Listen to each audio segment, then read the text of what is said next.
पूरे 3 हफ्ते हो गए हैं मेरे सेक्रेटरी दिग्विजय सिंह का मर्डर होके, और अभी तक मुन्ना शुक्ला आजाद घूम रहा है। सर, आप जानते हैं कि मुन्ना शुक्ला ने मर्डर किया है, हम जानते हैं कि मुन्ना शुक्ला ने मर्डर किया है, लेकिन कोई भी उसके खिलाफ गवाही देने के लिए तैयार नहीं है। तो क्या हम मान लें कि मर्डर करने के बाद भी कानून मुन्ना शुक्ला का कुछ नहीं बिगाड़ सकता? भट्ट साहब, सर, मुन्ना शुक्ला के खिलाफ कार्यवाही तेज कर दीजिए। आप लोगों को जो करना है वो कीजिए। मुझे मुन्ना शुक्ला सलाखों के पीछे चाहिए। अगर आप लोगों से नहीं होता तो मैं सीबीआई इंक्वायरी बैठाऊंगा। अरे बाप रे बाप, अब भैया गिर जाए तू ना। रउआ बानी ना संभाले खातिर। हाँ, हम तो बड़ रहे बानी। ई का करतानी केहू देख ली तो? अरे छोड़ा तुलसी, हमरा कमरा में हमरा बिना इजाजत सिर्फ तो लाड ना आ सकेला। वो कबो घर में रहेला का? नालायक गइल बाप दुबई घूमे। खबरदार हमरा बेटा के नालायक कहनी तो। हमार अमर तो लाखों में एक बा, और लइकन की तरह नहीं खे। ओकरा में कोनो ऐब नहीं खे। बीड़ी सिगरेट के तो हाथ भी ना लगावेला, दारू सारू के तो जानेला भी ना। हमार अमर तो इतना शरीफ बा कि लइकन के तरफ ताकेला भी ना।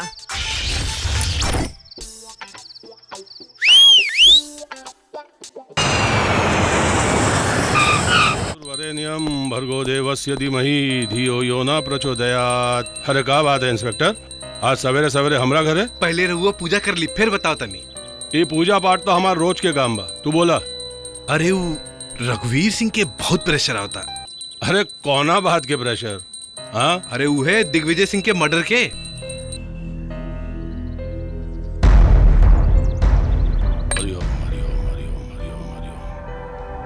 समझावा विधायक जी के कि अपन पैजामा से बाहर मत होके।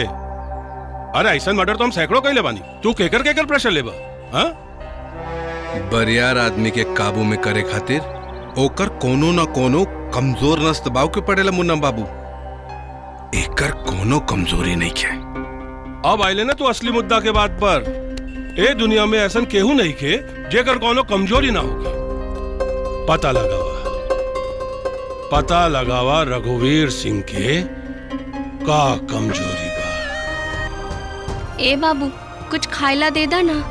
तोरा के समोसा दे दे तो हम का खाई। चल चल आगे चल।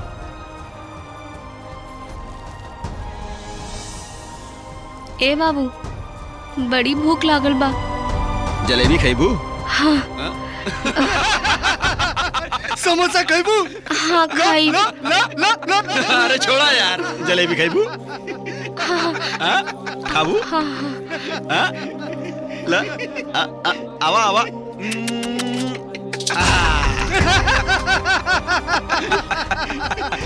ला ला, अरे अरे अरे।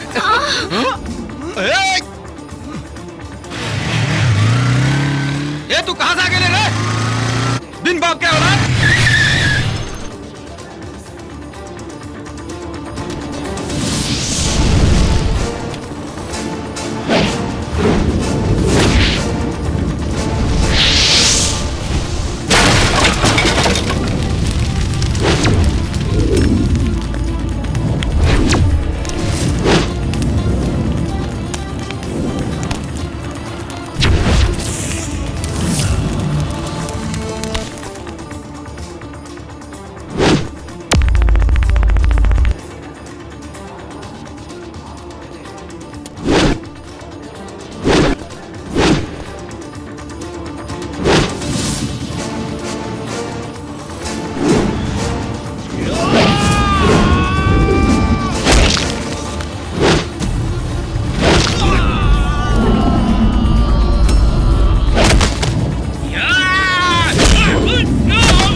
रोज रोज के लड़ाई झगड़ा से।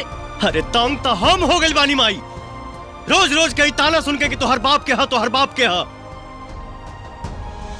हमरा बाप के रहते भी सारा दुनिया हमके नाजायज औलाद कहता। बहुत हो गई माई, अब हम अपना बाप से एगो बेटा के अधिकार लेके रहब। ना बेटा, ये नहीं खे हो सकत। अरे तू हमार बात समझत काहे नहीं के?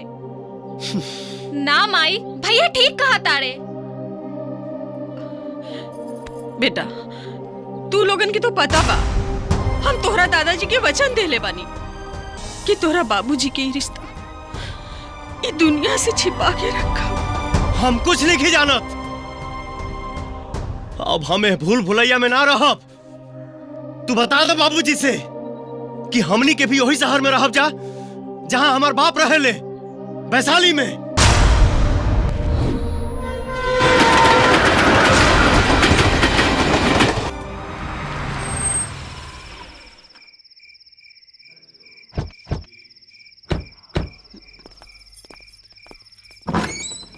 हम लाइट जलाओ तनी। बाबूजी।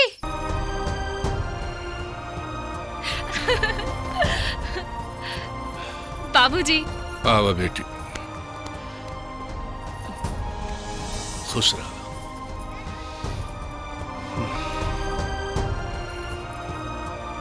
आखिर अपन जिद मनवाई लेहला। तका रहुए हमेशा चली। समर ठीक से बात कर, तोर बाबूजी बाड़न। पहले दुनिया के सामने यहाँ के तोरा के अपन पत्नी तो स्वीकार ली। समर माई हम सच कहता नहीं। के जाना था कि यहाँ के हमारे बाबूजी हैं और तू यहाँ के पत्नी, हम तू सुधा, बस दुनिया के का पता बा। तोहार बात ठीक बा, लेकिन तू बताओ, हम एगो बाप के फर्ज निभावे में कबो कोनो कमी कैले बानी का? तोहार लोगन के परवरिश करे में कबो कोनो कमी कैले बानी का? तोहार लोगन के पढ़ाई लिखाई देखभाल में कबो कोनो कमी कैले बानी का? हमरा एगो बात के जवाब दी बाबूजी। साल 2 साल में सुधा के बियाह करे के हुई, आज जब लड़का वाला पूछे सके लड़की के बाप के हा त का जवाब दे? तोहरा इतना सोचे का जरूरत नहीं खे।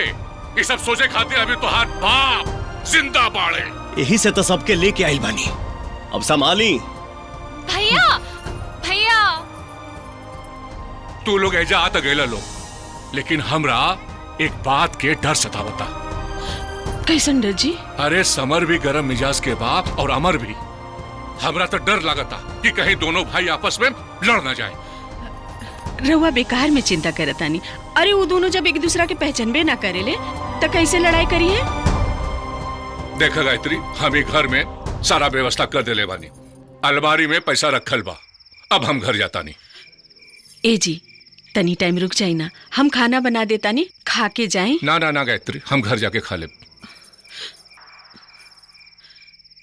रोज तो घर वाली के हाथ से खेबे करे नहीं, आज बाहर वाली के हाथ से खा ली।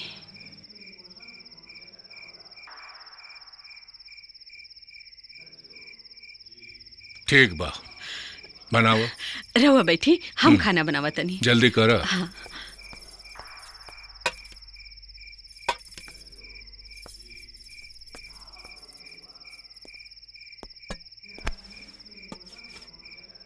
कॉलेज के बारे में कहा सोच ले बड़ा? वीर कुंवर सिंह कॉलेज से ट्रांसफर सर्टिफिकेट ले आइल बानी। अब यहाँ के कॉलेज में हमनी के एडमिशन करवा लेब जा। कॉलेज थोड़ा दूर बा, तो हर लोगन के आवे जाए खातिर हम मोटरसाइकिल के इंतजाम कर देले बानी।